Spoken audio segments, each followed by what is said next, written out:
Dear friends, a hearty welcome to Global Taste Journey. Here we serve you daily with a fresh helping of delicious culinary adventures from every corner of our beautiful planet. Our mission?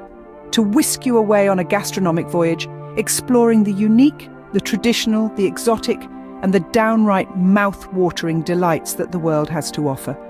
Our mission? To whisk you away on a gastronomic voyage, exploring the unique, the traditional, the exotic, and the downright mouth-watering delights that the world has to offer. Our mission? To whisk you away on a gastronomic voyage, exploring the unique, the traditional, the exotic, and the downright mouth-watering delights that the world has to offer. We believe that food is a language, a universal one that transcends borders, cultures, and time zones. It's a language that tells stories, captures histories, and creates connections. And so every day we set our table with a different feast, inviting you to taste the world without leaving your home. Today, we're turning our compass towards the land of the Queen, double-decker buses, and the iconic Big Ben. Yes, you guessed it right. We're embarking on a virtual journey to England, home to an array of delightful dishes. So loosen your belts and prepare your taste buds, dear friends.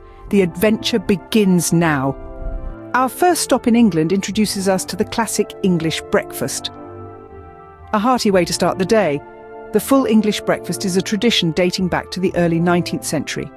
Originating in the country's rural areas, it was initially a meal for the working class, designed to fuel a long day of labour. This dish isn't just a meal, it's an assembly of culinary delight. Featuring eggs, bacon, sausages, grilled tomatoes, mushrooms, black pudding and baked beans, all served with a side of thick buttered toast. Each component has its own history and significance, contributing to the overall experience of the dish. What's fascinating about the English breakfast is its regional variations. In different parts of England, you might find additions like hash browns or fried bread. It's a reflection of the diversity and adaptability of English cuisine, accommodating local tastes and preferences while maintaining the essence of the traditional meal. Now, let's fast forward to lunchtime and dive into England's most iconic dish, fish and chips. A classic takeaway food, fish and chips has been a staple in English cuisine since the mid-19th century. It began in the urban areas of England as a cheap, filling meal for the working class. The dish comprises of a simple yet delicious combination of battered and deep-fried fish, usually cod or haddock, served with thick-cut, deep-fried potato chips. The tradition of fish and chips is deeply entwined with English history. It played a crucial role during World War II, when it was one of the few foods not subjected to rationing. It's more than just a meal. It's a symbol of national identity, a culinary icon that has stood the test of time. Now that we've had a hearty breakfast and a delightful lunch, let's see what's for dinner in England. Moving on to dinner, we find ourselves in the presence of a traditional roast beef and Yorkshire pudding. A classic Sunday dinner staple, roast beef and Yorkshire pudding, is a delightful combination of tender, juicy beef roast served with light, airy pudding. The pudding, despite its name, is not a dessert, but a savory bread roll made from a simple batter of eggs, flour and milk. Originating in the northern county of Yorkshire in the mid-18th century, this dish was a solution to making use of the meat drippings. It was cooked beneath the roasting meat to catch the flavourful drippings, resulting in a rich and tasty side dish. Now let's talk about chicken tikka masala, a dish that has sparked debates about its origins. Some claim it was born in the vibrant kitchens of Punjab, India, while others insist it was concocted in the curry houses of Birmingham, England. Regardless of its birthplace, this dish has become quintessentially British. It is a creamy, mildly spiced curry made with marinated grilled chunks of chicken enveloped in a tomato-based sauce. In the late 20th century, chicken tikka masala was even declared a national dish by a British Foreign Secretary, demonstrating its deep-rooted place in English cuisine. These dishes, while different in their origins and flavours, represent the diversity of English cuisine.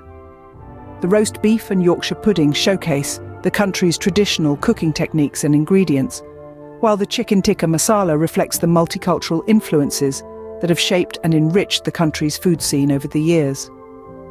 With dinner done, it's time for some dessert and a late-night snack, but we'll delve into those mouth-watering treats in the next part of our journey. So stay tuned for more on England's culinary landscape and its delightful flavours and stories. No meal is complete without a dessert, And in England, it's the delightful spotted dick. An amusing name indeed, but this traditional pudding is a staple in English households, particularly during winter months. Its origins trace back to the mid-19th century, and the spotted part of its name refers to the currants or raisins scattered throughout the dish. While dick is an old term for dough, made with suet and dried fruit, it's a warming, hearty dessert that's typically served with custard. Now, let's venture to the southwestern tip of England, to Cornwall, where the Cornish pasty shines as a culinary emblem. This dish, with a history dating back over 800 years, was a practical meal for tin miners who could hold the crimped edge of the pasty with their dirty hands, eat the rest, and then discard the soiled crust. It's a savoury pastry filled with beef, potatoes, swede and onions, all wrapped in a D-shaped short crust pastry shell. But the Cornish pasty isn't just a meal, it's a symbol of regional identity. It's so revered that it was granted protected geographical indication status in 2011, meaning a pasty can only be called a Cornish pasty if it's made in Cornwall following the traditional recipe. These dishes, spotted dick and Cornish pasty, are prime examples of English culinary tradition. They carry a piece of history, a tale of people and their lives, and the essence of a culture that values hearty and comforting food. They are the epitome of English cuisine, and their enduring popularity is a testament to their timeless appeal. That concludes our culinary journey to England, but the adventure doesn't end here. As we continue to explore the world one dish at a time, we're reminded that food is more than sustenance. It's a narrative of tradition, community, and identity.